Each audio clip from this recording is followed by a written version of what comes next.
नमस्कार, मी दीपक राऊत तुमचे स्वागत करतो आजच्या share market अपडेटमध्ये।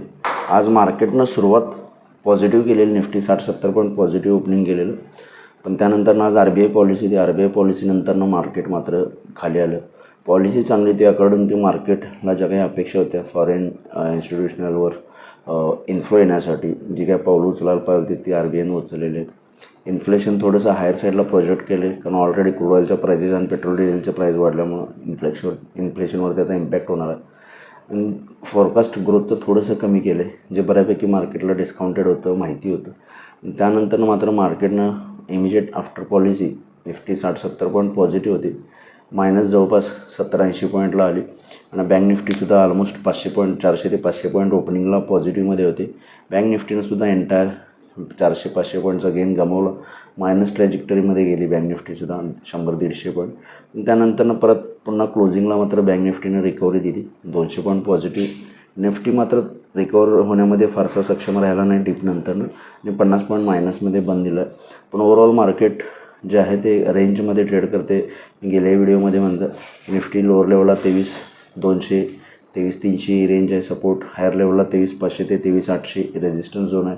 Unless and until आपण 23,800च्या वर जाणार नाही तोपर्यंत निफ्टीमध्ये फर्दर अपवर्ड मोमेंटम येईल असं वाटत नाही। आणि त्यासाठी कोणतंही पॉझिटिव्ह ट्रिगर मार्केटला वरती जाण्यासाठी जे आहे तो अजून तरी काही दिसत नाही आहे, कारण ग्लोबल मार्केटसुद्धा जे आहेत ते साईडवेज आहेत। क्रूड ऑइलचे भाव इंटॅक्ट आहेत $95 आसपास। अमेरिका इराण कोणतेही सीजफायर ॲग्रीमेंट आणि युद्धविरामाची घोषणा होत नाही आहे, त्यामुळं स्ट्रेट ऑफ हॉर्मोज बंद आहे। हे सगळे ग्लोबल परिणाम आहेत। FIचा टॅक्सेशनचा इश्यू आहे इक्विटी मार्केटला, तो इश्यूसुद्धा गव्हर्नमेंट ॲड्रेस करते, पण त्यावर अजून गव्हर्नमेंटकडनं कोणतेही इक्विटी रिलेटेड इन्व्हेस्टमेंट रिलेटेड कोणतेही टॅक्सेशनमध्ये रिलीफ FIला दिलेलं नाही आहे, त्यामुळे FIची विक्री कंटिन्यू आहे।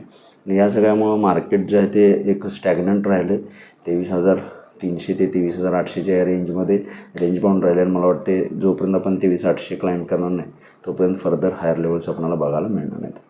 सोमवारच्या सेशनसाठी ट्रेड करायचं असेल तर निफ्टी लोअर लेवलला 23,300 आणि 23,200 दोन सपोर्ट आहेत। 23,200 स्ट्रॉंग सपोर्ट आहे, आपण 2 ते 3 वेळा 23,200 बाउन्स केले। हायर लेवलला 23,500 सोमवारच्या सेशनला पहिला रेजिस्टन्स आहे। 23,500च्या वरती मेंटेन राहिलो तर 23,700पर्यंत निफ्टी जाऊ शकते, त्यामुळे निफ्टीसाठी सोमवारी हायर लेवलला 23,500 पहिला रेजिस्टन्स, त्यानंतर 23,700पर्यंत जाईल। लोअर लेवलला 23,200 आणि 23,300 हे दोन सपोर्ट आहेत। बँक निफ्टीमध्ये बघायचं झालं तर 54,500च्या वर मेंटेन राहिलं तर बँक निफ्टी 54,800 ते 55,000पर्यंत जाऊ शकते। 54,000 बँक निफ्टीला लोअर लेवलला स्ट्रॉंग सपोर्ट आहे, त्यामुळे जोपर्यंत 54,500 क्लाइंब करून मेंटेन राहिले तर 54,800 ते 55,000पर्यंत बँक निफ्टी जाऊ शकते।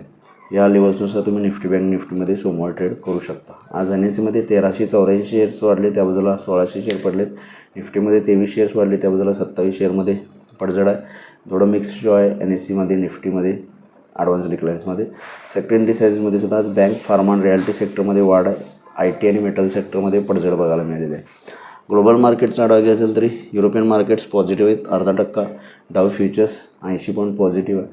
काल डाव जोन्स चांगला 800 पॉईंट पॉझिटिव्ह गेलेलं, अनुषंगाने आपण बऱ्यापैकी सुरुवातसुद्धा चांगली पॉझिटिव्ह केलेली, पण RBI पॉलिसीनंतर अपेक्षा होती की ब्रेकआउट येऊ शकतो की एक पॉझिटिव्ह मोमेंटम बिल्टअप होऊ शकतं, कारण पॉलिसी अकॉर्डिंग टू मार्केट व्ह्यूमध्ये होती।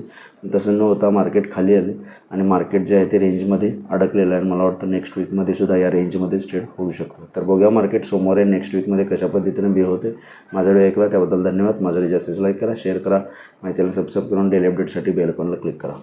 धन्यवाद।